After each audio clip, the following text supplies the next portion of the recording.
Why are you pacing? Why are you locking yourself in your room for hours and you won't talk to me? If I'm only feeling when I'm really sad or really hungry or really excited or in love or something. This isn't just a neurological thing. There are adaptive and protective mechanisms at play here.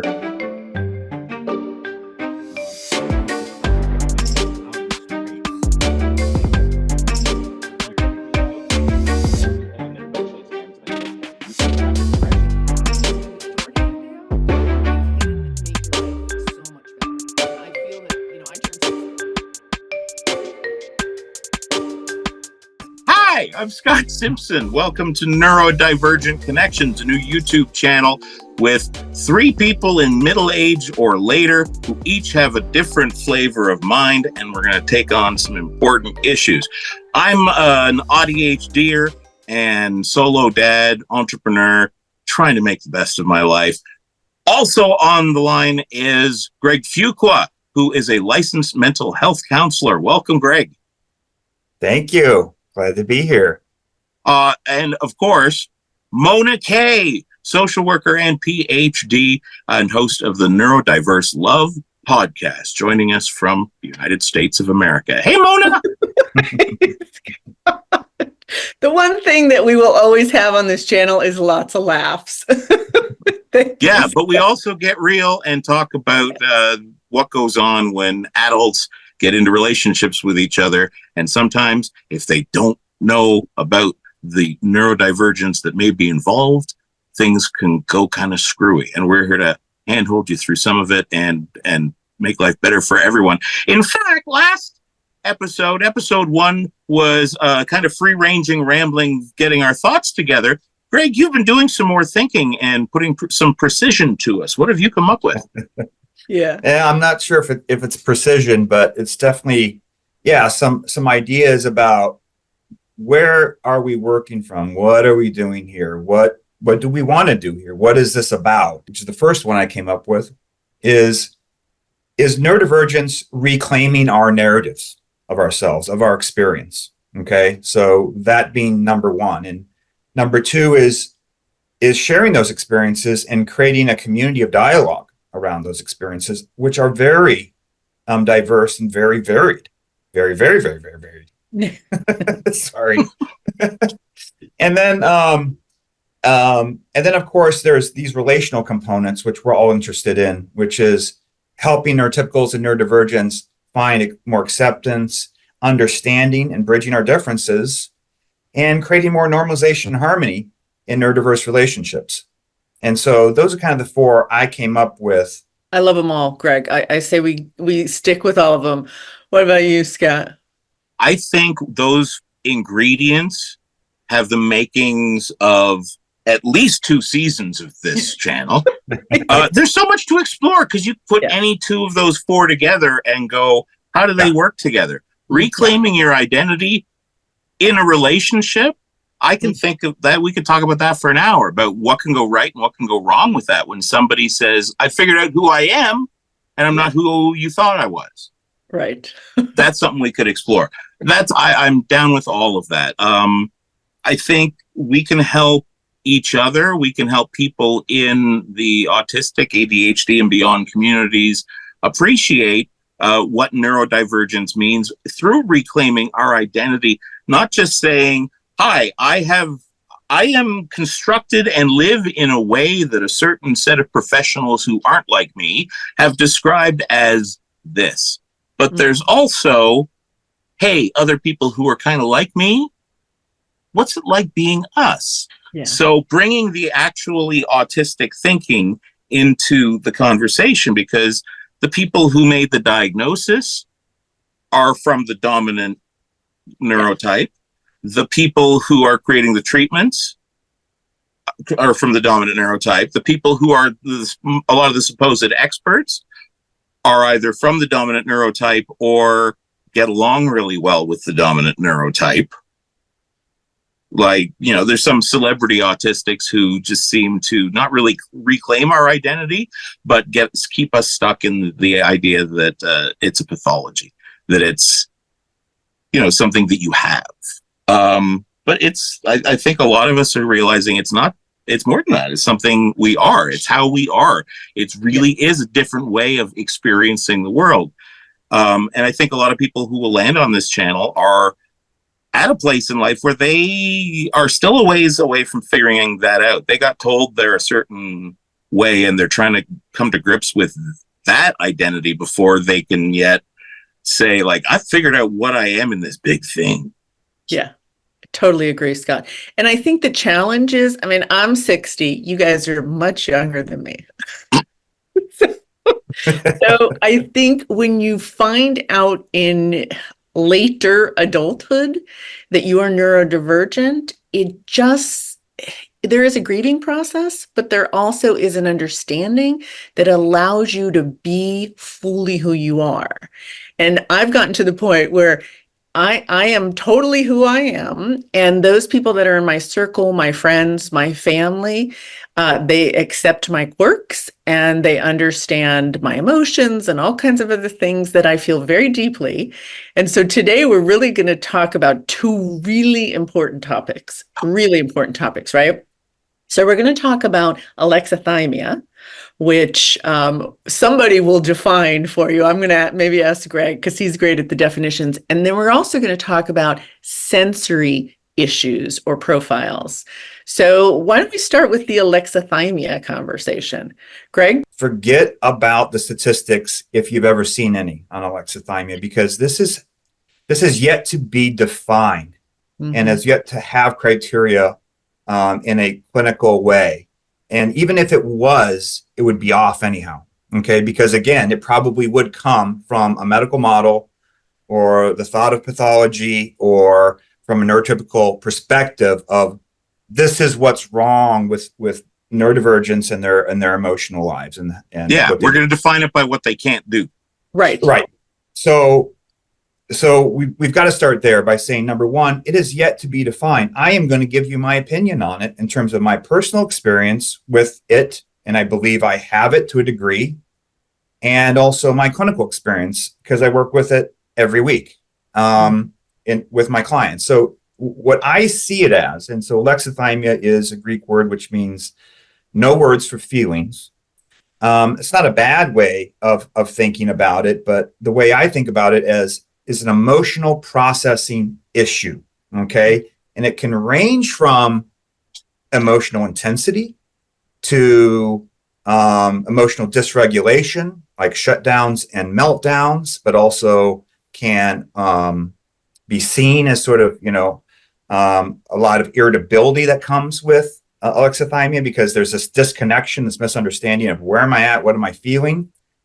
And I think it can also range all the way into literal gaps in the range of emotion. Now, I'm not sure about any of that. That's just what I see, And those gaps in range tend to be in the more positive or softer emotions, and particularly those softer emotions applied to the self, like self-compassion, like hopefulness, like joy. And those are the things that I think that create some of the what we might think of blank spots. And I'll add one more thing, which is that I think there's also can be an incongruence with how we interpret emotions or how we feel and experience emotions compared to other people. So at times we seem like we're misplaced, or maybe we're laughing inappropriately at something, or we're not having the range of emotions, or those emotions feel yucky or uncomfortable in ways. And I think the last way of understanding it is that this is a hardware and software problem. As I've talked about before, this isn't just a neurological thing. There are adaptive and protective mechanisms at play here that we also have to understand. And so it's a mix of those things. And then, of course, those things create problems in relationships that we can talk about, and problems with finding ourselves in the world, and problems with relationships with ourselves as well, of course. This is so important. And Scott, do you want to share your thoughts on it? Because I'd like to go last. If you guys are okay, I'd like to go last on this one. Yeah. Absolutely. I did a lot of cognitive behavioral therapy, and I found it was a very effective tool at keeping my emotions in a narrow range that didn't drift too far into discomfort. And the process of CBT for me always involved starting with what am I feeling? Well, no, it starts with what are you thinking? It's the thinking thing. But to look at yourself, a lot of the therapies say, what are you feeling? Where are you feeling it? What does that feel like? A lot of us have problems feeling ourselves in space in general. I think that would fall under interoception, like being able to be attuned to the bodily sensations. And if those are off, all the deductions you make about how you feel might be off. If your body isn't communicating, that's swelling in your chest of pride, if it just feels like you're going to cough, you might never feel proud of yourself, because the system that is teaching you what different feelings mean is at odds. You're going to feel kind of queasy, kind of like when you go on a loop-de-loop thing and your ears are giving you one signal, your eyes are giving you another signal, and something in your deep lizard brain says that means we've been poisoned. Yeah. So there are times when my cognitive cues are giving me one thing, my body, which might not be giving me clear signals at all, is telling me something else. And then the thinking part of me has to go, all right, what does that mean I'm feeling? And if my understanding of feelings and contrasting that with the expectations other people have, or about myself, about what I'm supposed to feel in that situation, it can all be very confusing. I'm down with what Greg says. I think I've got what they're talking about with alexithymia, but it feels like they just gave it a name and they haven't offered a thorough enough, to me, explanation of why I experience this. I'm pretty sure I do, because the way I feel about things has been wrong so many times in my life. That's right. The way you both describe this is so important. And a lot of, like, when I work with couples or I work with individuals who are in neurodiverse relationships and they don't understand why their partner doesn't give them emotional reciprocity, like they don't match their emotions, or the dog dies and their partner doesn't shed a tear or ask what they need. They're like, who is this person I'm with, you know? So I feel my emotions really deeply, and I am really comfortable with sharing them with whoever happens to be around me. That has never been an issue for me. When I feel my heart is racing or my pulse is racing or I'm getting sweaty, I am really in touch with that. So much so that I know sometimes it drives people a little crazy, because then I want to know what they're feeling in the moment, right? And if I'm with somebody who is not the same neurotype as I am, they might be looking at me like, Mona, a little too much, calm down. And I've had a few folks say that to me, you're over the top. And I really didn't understand that everybody didn't feel their emotions the way I did. I really didn't, growing up and all of that. And so one of the things that I think causes tremendous conflict in a lot of relationships is when the non-autistic partner is looking for their autistic partner to respond emotionally the same way, or they have an expectation of a particular response that, like, is in the normal range, which what the heck is normal, right? And when they don't get it, they get upset. I used to do that all the time in my marriage, right? And I did it last night. yeah.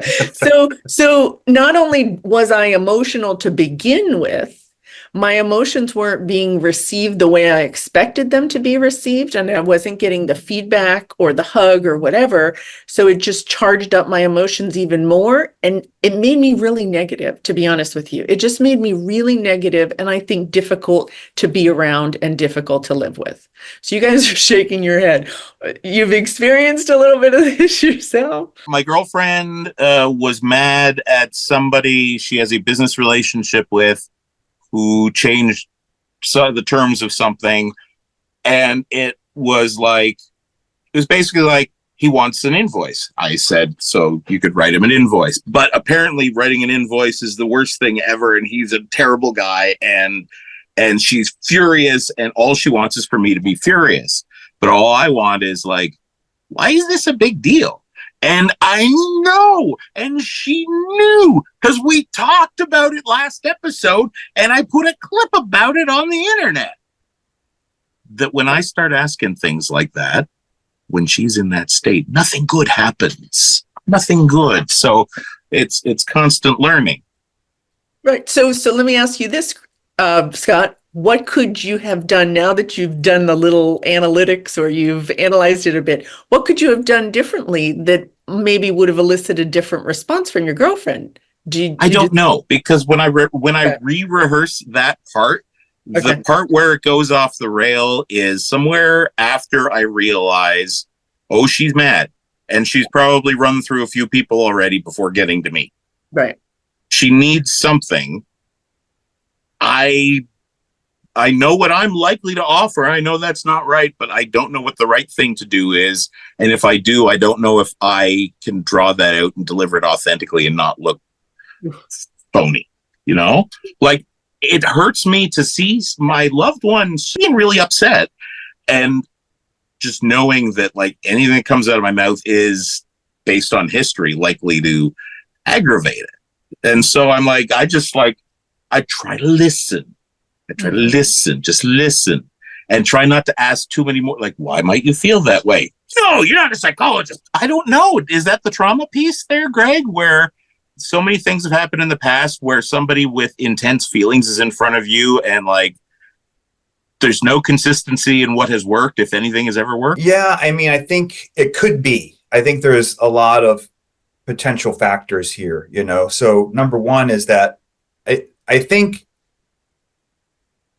to go back to sort of pick up from Mona's point, to build into your experience, I would say that the ADHD autism pairing, that magneticism between couples, is a real thing that I see over and over and over again. And even if you don't identify as ADHD or autism, there will be one side who presents more externalized, who wants more co-regulation, and one person that presents as more internalized and more of a self-regulator. Okay. So when Mona is seeking out that co-regulation, this is how I feel. Join me in this. Yes. An autistic person is like, no, I self-regulate. I've got no clue what the hell you're going through, let alone what I'm going through. And also the fact that the autistic psyche tends to be very porous. I mean, stuff just gets in, you know, and it's almost like we've got an open screen here all the time. And if we don't know what we're feeling, and then there's some big emotions come at us, you know, we're likely to shut down or to turn to rationalization or to try to fix it, because to me, there's too much static. There's too much going on. It's almost like a short circuiting. And I think this is also part of what alexithymia looks like. And so there is a protective element here for sure, you know. And if I already know I don't match with neurotypical society or what's considered normal, okay, then I even have stronger reactions and defenses around that stuff already. And then again, this goes to capacity, you know, where an autistic person's capacity, what can I extra take on or take in? Wherever your capacity in also determines that response as well, which is, I can't deal with this right now, or I need to fix this, or I need to push this off to the side. And suddenly your ADHD or neurotypical partner, could be either, or could just be your partner, feels like they're an emotional wasteland. You know, I have nobody to meet me in this space, right? And so we've got to understand those contexts here to know what's happening. And then we can talk about how to create those bridges too. But I think first we've got to understand the whys and what's going on.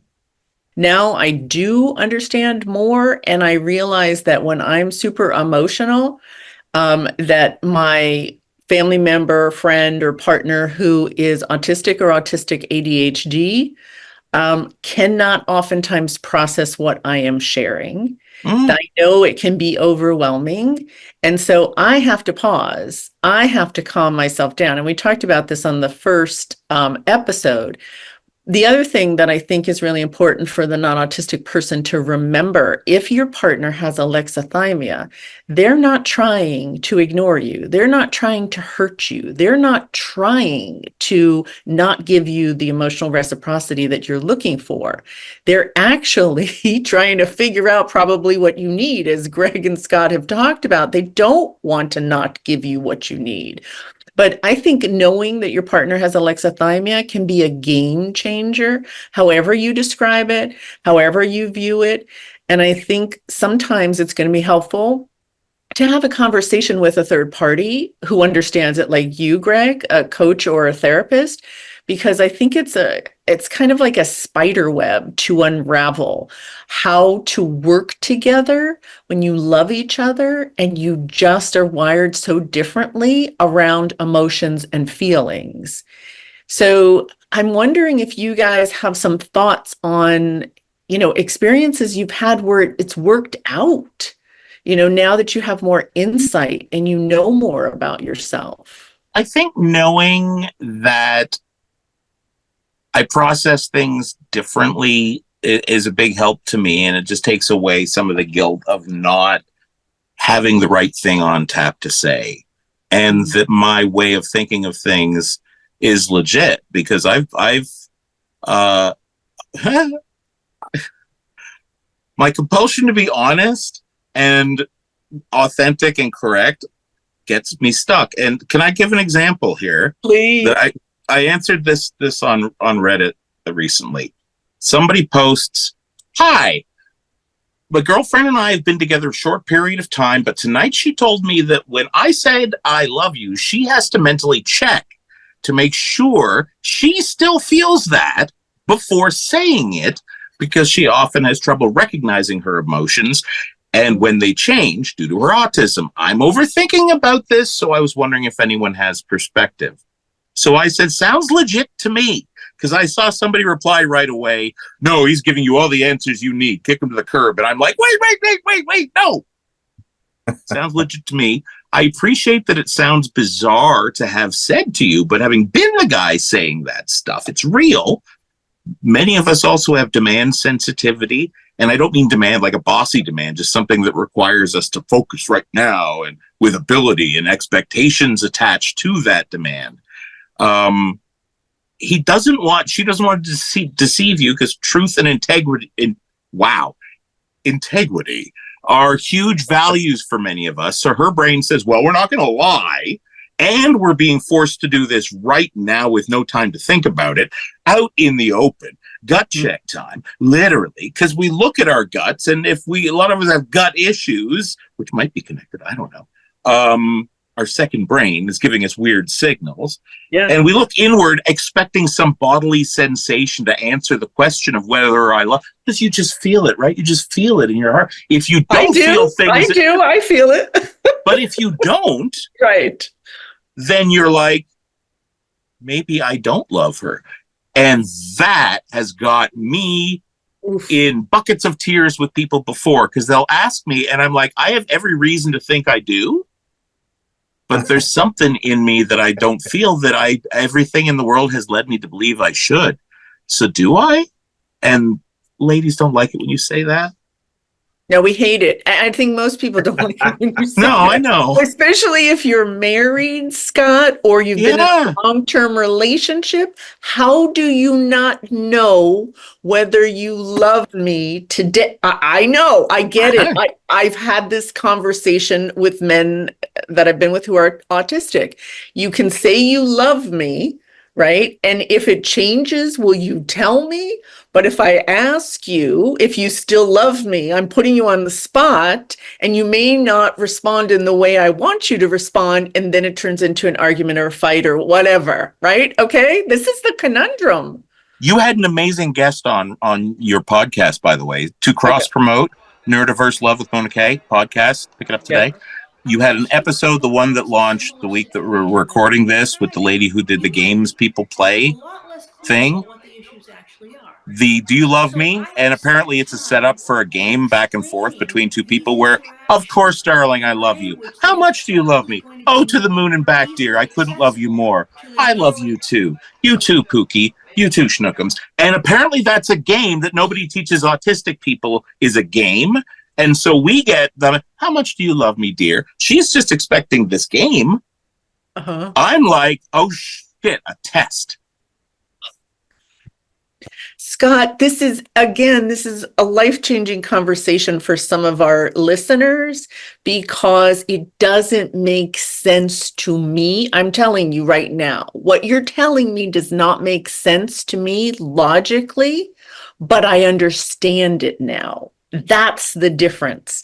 And so if my partner and I are talking and I'll say, do you love me? And the response is no. But they told me last week they loved me, but now I put them on the spot. That hurts. I bet. I want people to understand that are more wired like me or neurotypical. Please don't put your partner on the spot regarding their emotions and feelings if they have alexithymia or you think they do, because what they say in the moment, I guarantee is going to hurt you, and they don't mean to hurt you. I mean, I'm just being honest because it's happened to me. Yeah, from the other side. Yeah, Greg, I know you have lots of thoughts, I'm sure. Yeah, and I think that the demand avoidance piece is actually a big piece here. And this goes with and pairs with alexithymia, because if I am unsure and someone's going to apply pressure to me and create an expectation of how I'm supposed to reply, I have lost my autonomy in the world from an autistic perspective. You actually are dictating it to me. And most autistics have demand avoidance in some, again, degree, and will appear very stubborn or contrarian, because of it. But pressure also does not work for neurodivergence. It simply creates more shutdown and more resistance a lot of times. So asking the question actually sets yourself up. You don't even know it, but you're setting yourself up. And I deal with this all the time where, wives may be bringing in their autistic partners to me and saying, hey, we're both here. We want to work on this stuff. And the wife gives all these agenda items. And you can see the husband starting to shut down, like, here is the world of supposed to's for me. I'm not even here. It's just applied to me and I can't even find myself in this moment. And so we actually do things that actually amplify these traits and these symptoms in our partners that we don't even know. And I always say, listen, it's never one person's fault. This is a dynamic. But I'm correct because I'm neurotypical. No, you're not. You are not correct. You are, as I like to say to my couples, you're both wrong, but actually you're both right. I say you're both right is actually a better way. I like you're both wrong better, because if you're both wrong, you both have learning to do. If you're both right, where are you going to go from there? Yeah. Right. Well, the both right is kind of going to the opposite partner, thinking about, they have something I need to think about or need to be able to move towards. And so both statements, I think, are correct, though. And so, I think also literalness, too. You ask me if I love you, and I have to check in at this moment. Do I feel that? Is that where we're going? Or is that a game? Is this what I'm supposed to do, right? And so then I've got the context of social blindness coming in. And so there's a lot of factors that lead to these stuck moments, and that also create problems with those connections, those bridges between neurotypes.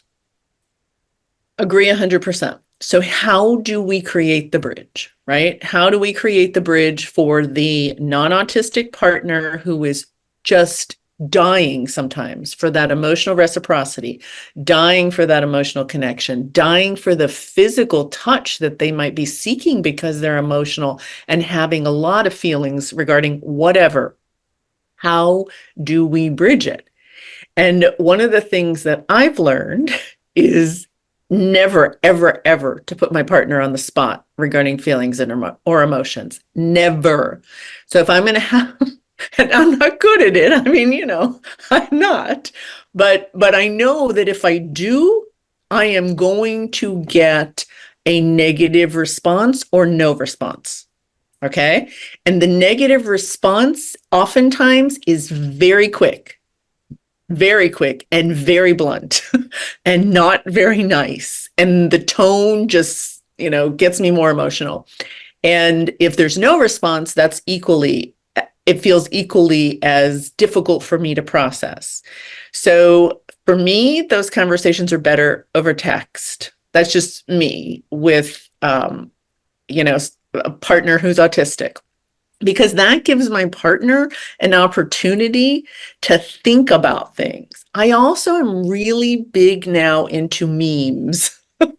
Memes can say things in a way that's easier to accept or to understand than Mona's words.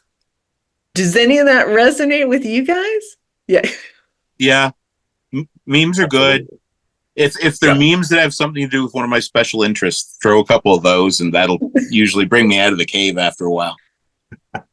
Yeah. Yeah. It creates a neutrality and a buffer space, and so we need a lot of safety. And like you said, pressure doesn't work. So you're going to put somebody on the spot, particularly if you're autistic, that isn't going to work. And then you're going to get those protective and irritable responses, right?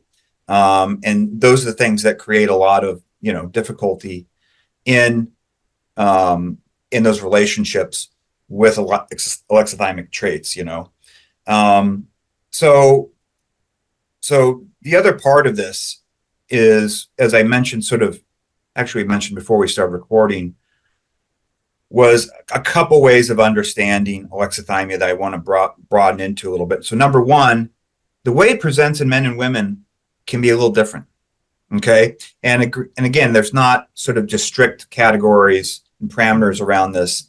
And there is a lot of gender flexibility, but, with neurodivergence anyhow.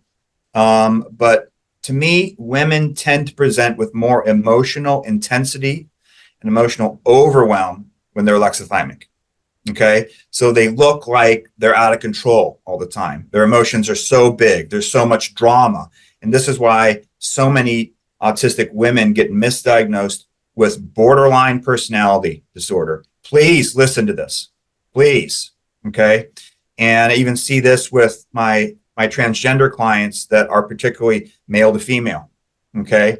This is kind of my flavor of alexithymia, which is emotional intensity, but I was socially conditioned as a male and learned to repress my emotions, to rationalize my emotions, and again, there's more permission with the negative emotions, or being angry or being tough, which was a big repressive mistake. And this is what happens to some alexithymics, which we repress emotions long enough, and then we have meltdowns, or then everything catches up to us at some point because we haven't really been tracking, and our natural response is to repress. The autistic brain is a traumatized brain, or it acts similarly. And of course, there's also trauma that just goes along with being autistic too. But the sensitivity of our amygdala creates a survival state in our nervous system almost all the time. And so imagine it's dark and you're running away from a lion in the forest. Are you going to have access to joy, self-compassion, and happiness and humor? No, you're not.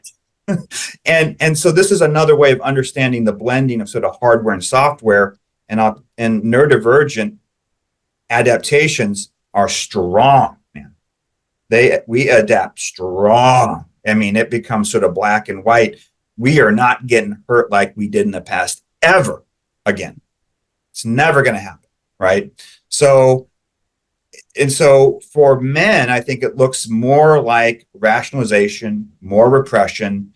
For women, it tends to look like over the top, and these are big stereotypes, right? But I think this is kind of what I see, and this was my experience too, which is I was too much as a kid. I was a crybaby, and my parents were like, don't do that.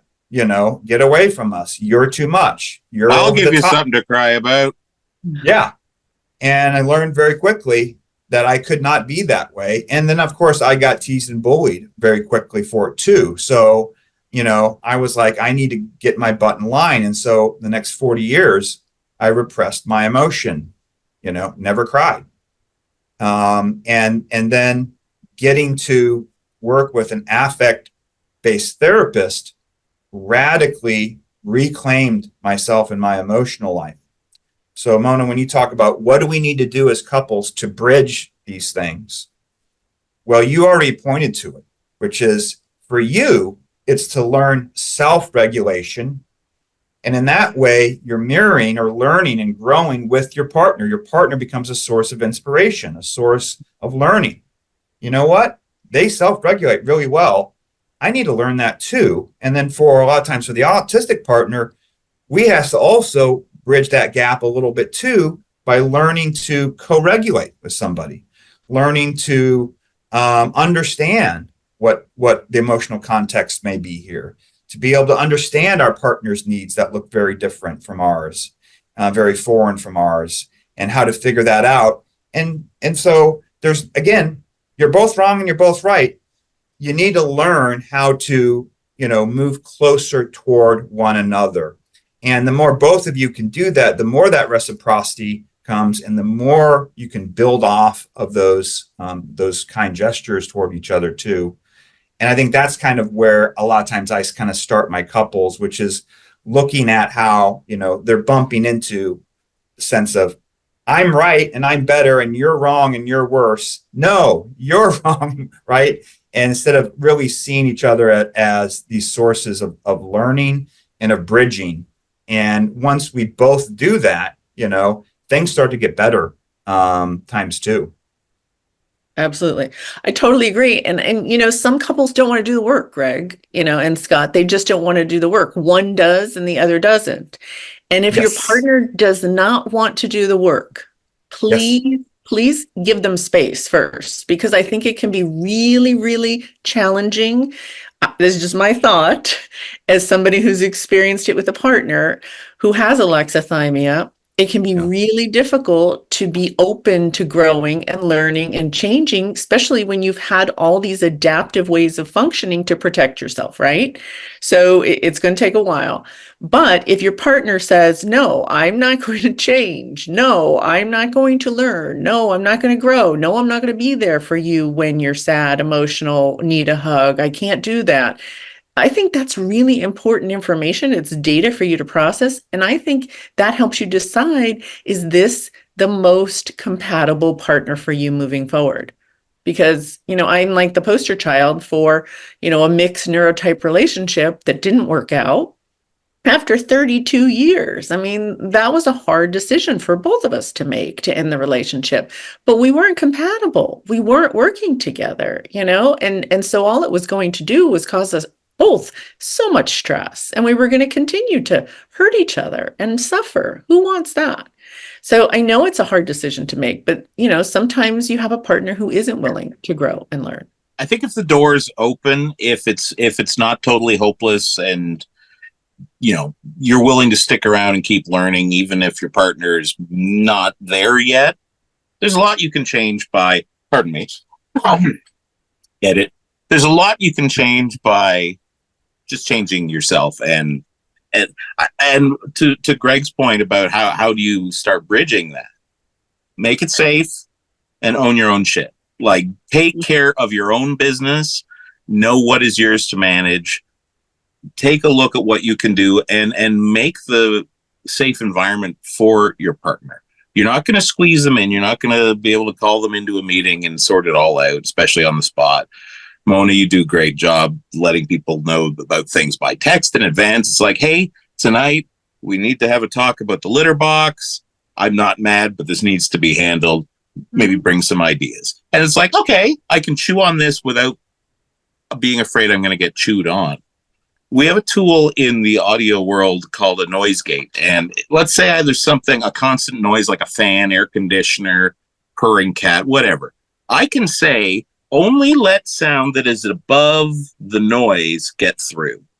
If it's below this level, just cut off the mic and don't let anybody hear it. That way, if there's a fan but nobody's talking, you don't hear the fan. when I'm talking, you can hear the fan, but it's masked by the volume of my voice. I'm thinking emotionally, if the noise is anxiety all the time, any other feeling is kind of going to have to fight through that noise level to be heard by me. Whether it's happy, sad, or something else, it's got to be louder than the anxiety for me to even hear it. And I wonder, in this model, if then I'm only getting the spikes, if I'm only feeling when I'm really sad or really hungry or really excited or in love or something, because it can get lost in the background noise of everything else, which somehow I've managed to tune out and keep living through. So when I do feel feelings, I feel big, big, big feelings, but I might not be feeling those little whispers of feelings because they're just lost in the air conditioning noise.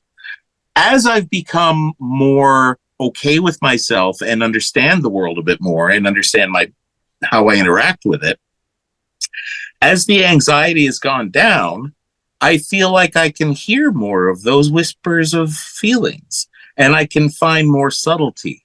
There's more resolution in my observations. I'm able to pick up nuances between, maybe not between envy and jealousy or, disappointed and crestfallen, but it's more than just good day, bad day. Like I can articulate my inner experience with a bit more clarity than just like everything sucks or whatever. Right. Which are great, but I don't think we lack that.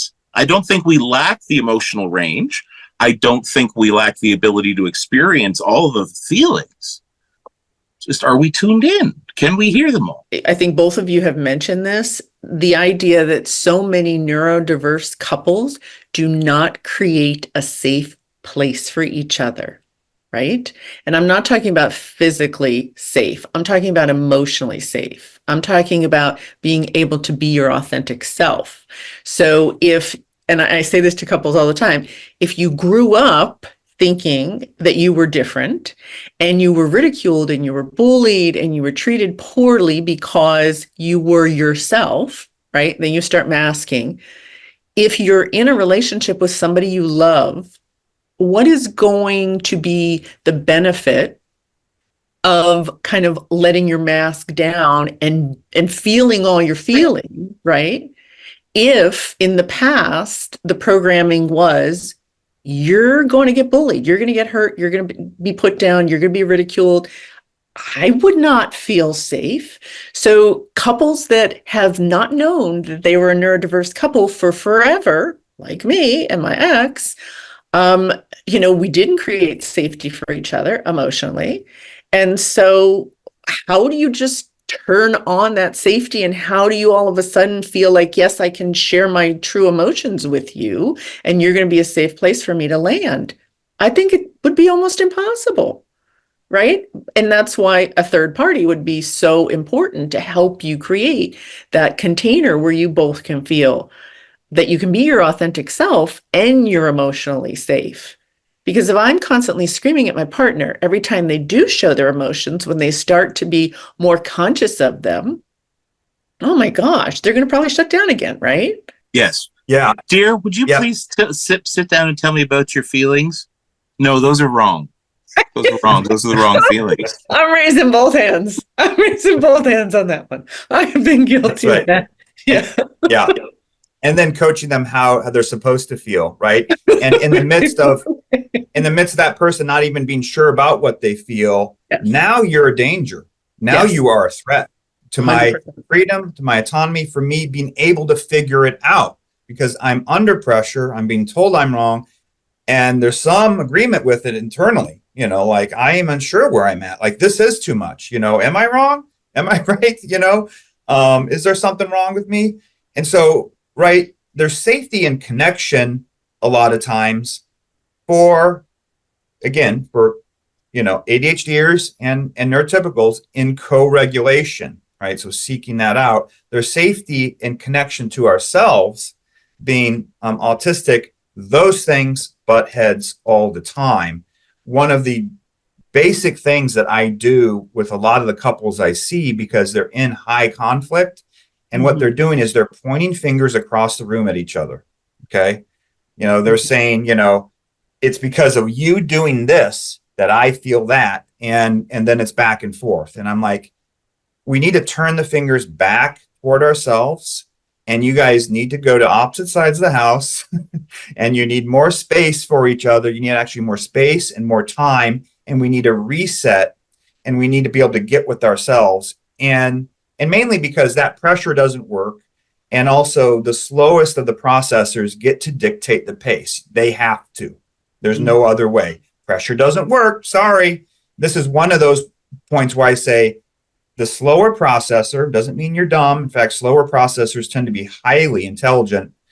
Have to have that space, and time, and then how to approach that, meaning how to broach it, how to bridge it too, takes a lot of work also from both sides, So number one, if I'm the slow processor and I can finally get with myself, then I say, okay, slow processor or emotional difficulty processor, when you start to get more solid with yourself, it's your job to go back to the other person because they're waiting. Yes. They're so waiting. With bated breath, they're waiting. Yeah. So even though they get to dictate a little bit more of the pace, it's their job to make the bridge to start the reconnection process. And then, to me, the other thing I often coach the neurotypical partner or ADHD partner, because this is like kind of my wife, is also what voice do I need? Or what do I need to say and how do I need to say it? And so my wife at some point, we were talking about how I struggle with my emotions at times. And sometimes I'm not even aware of how irritable and stressed out or burned out I am. And she's like, well, how do I bring that up to you? Because you usually do not respond well. And I'm like, that's true. So number one, don't point it out. Don't ask me what's wrong with me. Okay. Don't tell me that, I am bad. Don't tell me I'm an angry person. Don't tell me I'm a negative person. That won't work. Use what I call a passive voice of support. And so I was thinking about what could I take to hear from my wife that could help me reattune to myself in a safe way. And it sounds something like, honey, just know I love you and I support you and I'm here for you if you need. And I'm like, and when I came up with that, I'm like, whoa, that almost gets me crying. And it also helps me just go back into me for a moment, like, okay, wow, she's here for me. What does that mean? And I get to check in with myself because it's safe. Suddenly, someone has made it safe. There's a safe connection. There isn't a pressure. If you need, I love you and I am here for you. And then, yeah, I may have the context blindness, but she said it for a reason. That safety allows me to connect with myself too. And allows me to connect with her too. And she's not pressuring, she's just turning around saying, hey, I'm just here for you. Not pointing out how I'm bad, negative, wrong, any of that. And so that passive voice of support is to me so critical here. That creates a lot of safety. And that safety actually helps the autistic person help attune to themselves because my environment is suddenly supportive. My environment is suddenly unpressurized, and man, do we need that when we are under stress and under our chronic stress.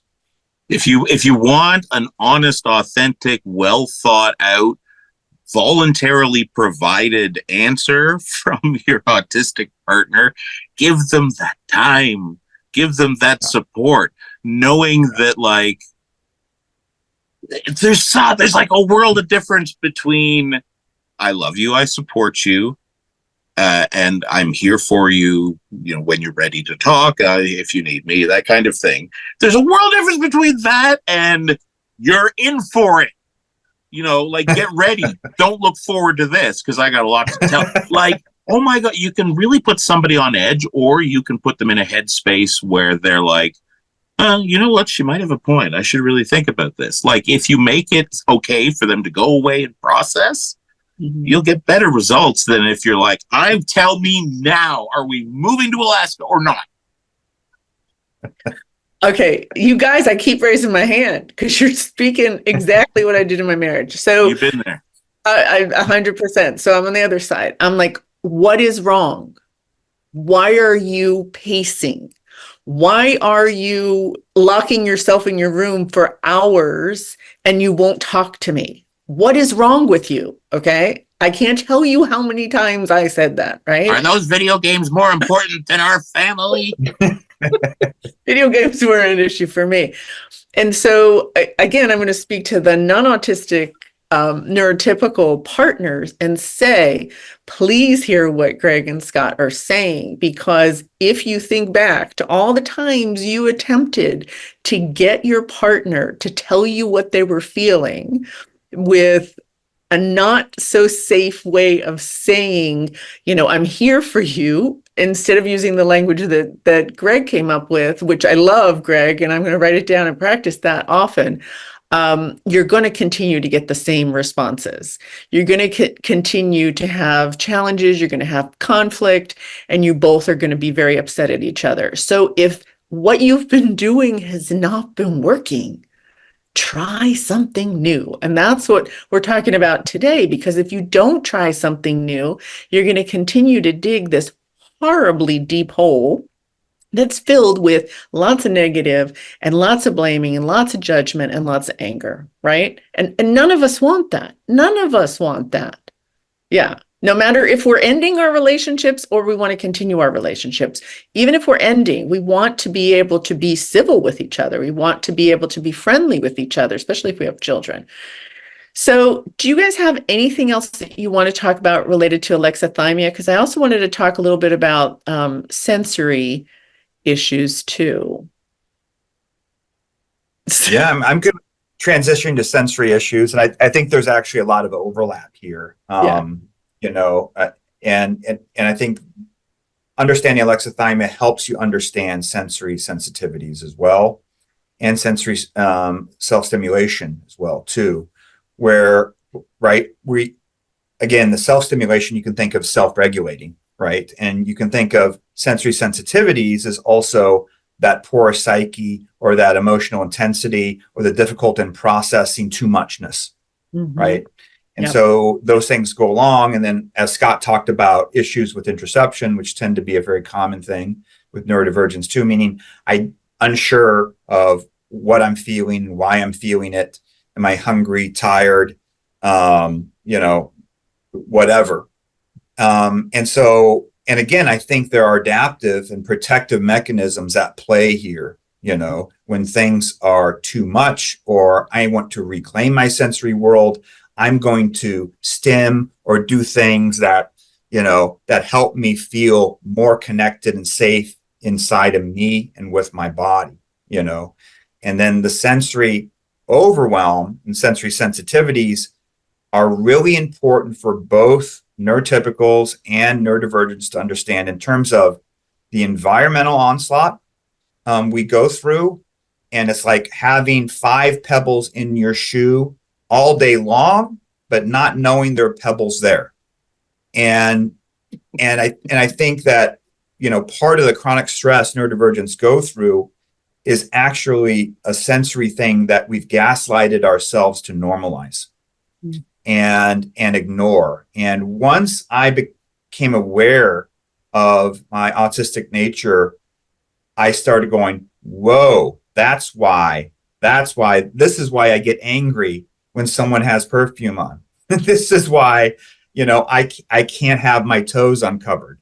This is why I become overwhelmed when I see something that's out of line, and again, so I think a lot of this is overlapped in terms of sensitivities, intensity, protective responses, and also we need to find new awarenesses around all the things that actually impact us and to start normalizing them.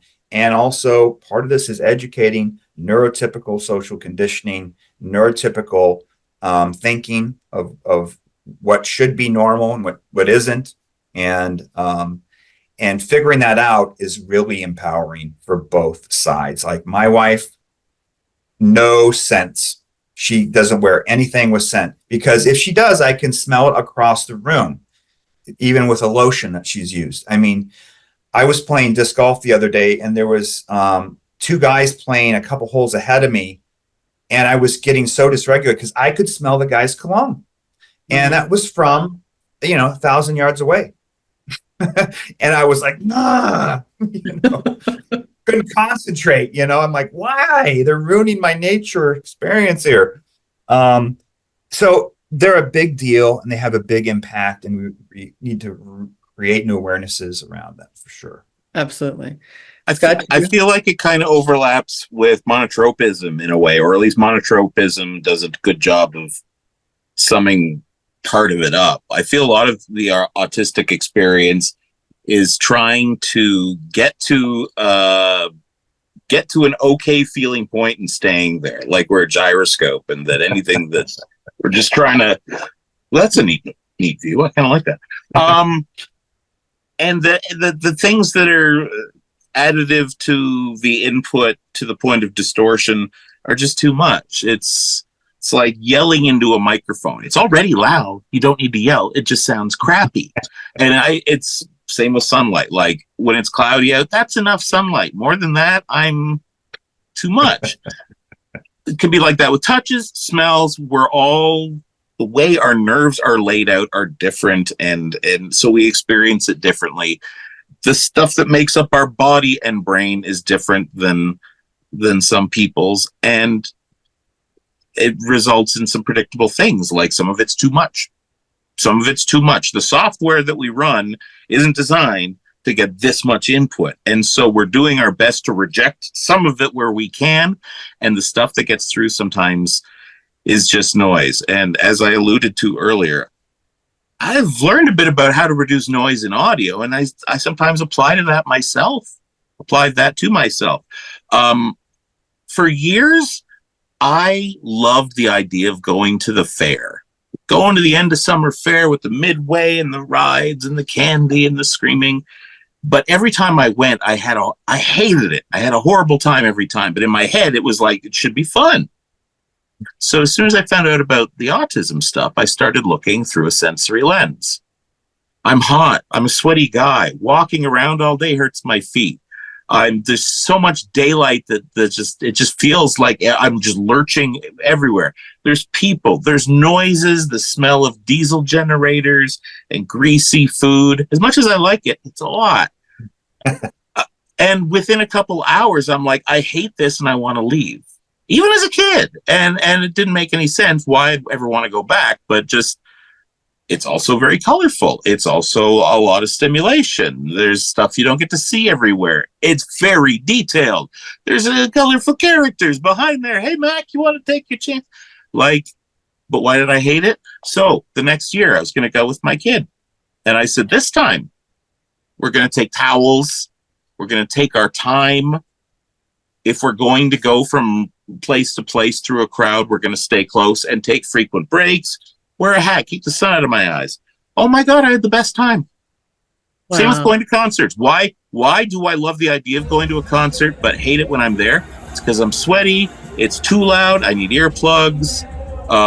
There's people all around, and the bass hits me so hard in my chest that it feels like a dog barking at me, even if I love the song. So there are things sensory-wise that, like, if the world is too much, we can put on a layer. Rock stars figured it out years ago. I bet a lot of the greatest rock musicians of all time were autistic, and they wore the glasses not to be mysterious, but because, man, it's just my style. The light's too bright. I agree. I do wonder about that, Scott. That's so interesting. And so here's my perspective on the sensory issues. First of all, I think every person out there should complete a sensory profile. There's several online. I think they're so valuable because we all have sensory sensitivities and issues that we need to talk to our partner about. Number one. The other thing I think is once you're aware of what your sensory sensitivities are, you also might have some kind of sensitivity or sensory proclivities. Okay. So those folks that really enjoy those sports that are like whitewater rafting or bungee jumping or right, so they want that, they seek that. And you're like, what the heck? But that helps them regulate themselves. They need that, right? So we may be sensory kind of avoidant in certain situations, like Greg with the perfume, and we might be sensory seeking. And I think we could be a mixture of both if there's autism and ADHD and other things going on in our brains, right? And sometimes it may not make sense to our partner, right? So I think physical touch is a big one that I hear about with couples where there are sensory sensitivities or sensory seeking around physical touch, and also sex, where one partner wants things that the other partner is like, absolutely no way, but that partner feels that they need it. And having those conversations either together or with a third party can be really helpful. Some partners really want to snuggle or hold hands or kiss, and that may be a total turnoff to your partner. But in the beginning of the relationship, they did it because maybe they were masking, right? Certain lights. I know some people like to have like no lights on when they're watching TV or when they're in the house. They don't even like to open the curtains, right? I have to have tons of light. I have seasonal affective disorder. And I didn't know that until I knew that, right? Food, right? Food issues are things that I hear about all the time. So a partner who wants to eat the same food every single day, right? Because it not only does it taste good, but it feels good. It's comforting, right? And there's certain smells or spices or even consistencies of food that can make you, it's painful, right? It's really uncomfortable. And then, things that we see, right? Like I have several autistic people in my life who do not put anything on their walls, right? Yeah. And Greg shaking his head and Scott's thinking like, maybe I don't understand. I'm like, okay, I know. Well, that's probably your ADHD brain too, right? Like I have tons no, of the only things that are on my walls. Oh, you don't have? No, I put things on the walls just to absorb sound, not because they're artful.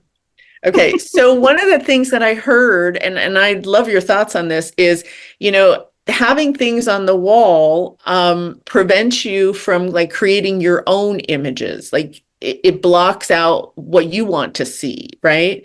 And so Interesting. I don't know if that's something that you've heard from other people, but I think those things, the visual of a room, like I have friends who are autistic, and if there's a color off, or books are out of place, which might look like OCD, that can be very uncomfortable.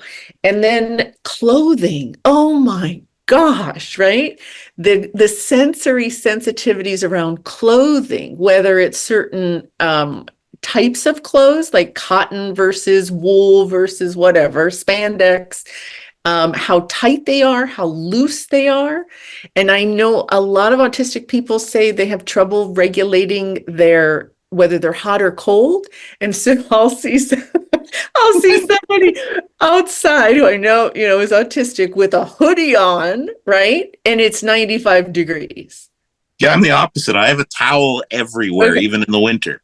So understanding your sensory sensitivities or the spectrum of your sensory needs and your partners, again, can be the difference between being offended by the fact that your partner won't eat the food that you cooked, right? Or being offended that your partner won't hold your hand when you're out in public, and understanding that it might be a sensitivity. The stuff you touched on, I think, is really poignant, really compelling and important as it relates to physical intimacy, food issues. I just haven't found an autistic person that doesn't have food issues, doesn't have control issues around food. The minimalism versus maximalism. Generally, autistics tend to be one or the other. And again, it depends on their profile and maybe also mixed with ADHD or the need for stimulation. But as I've said before, as I talk, I don't make eye contact. I'm tracking what's irregular with my eyes in the environment, and I go back to it over and over again. Now, I don't feel compelled to have to do something about it, but I track tension with my eyes. My eyes are extremely sensitive, and some things are too much for me. There's no way I could have been a doctor in any way because I can't deal with physical stuff. My poor daughter sent me a picture of her toe because something's going on with her toenail, and I'm like, no. I love your cuticles, girl, and I love you, but no, I can't do that. And I'm like forced to look at it. I'm like, there's a lot there for sure. And I agree with you, 110% that knowing your sensory profile is so empowering to know what's going on and why, because otherwise you run through the world in chronic stress and in chronic irritability. You don't know why. The body temperature thing, I'm going to touch on really quick, which is I've noticed this pattern. ADHDers tend to like to get cooled down.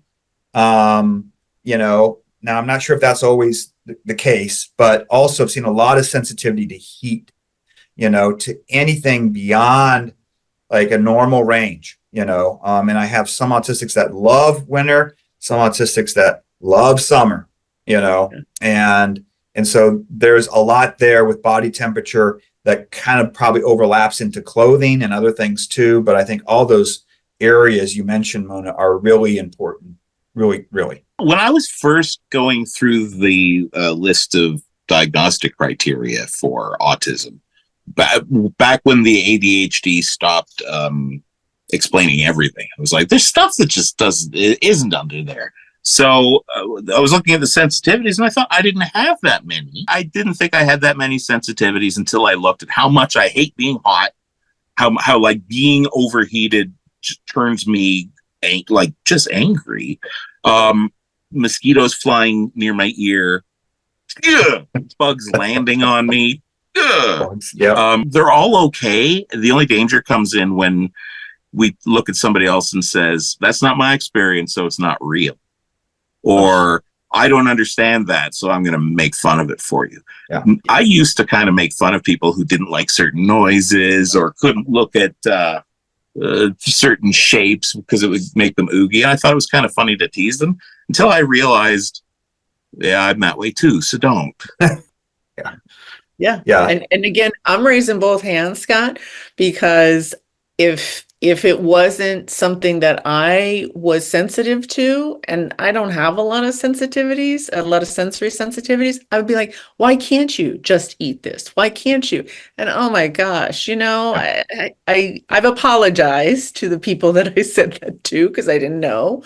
But I think for the listeners, it's really important to understand your own sensory profile, but also to have your partner understand theirs, and then really to talk about it, because I guarantee you that it will clear up so many challenges that you're having in your relationship. Yeah, for sure. Like if you gave a cat a plate of onions and said, I worked really hard on these because I know it's our special day, would you leave them there and then tell them that if you don't finish these, that's all you're getting for breakfast tomorrow?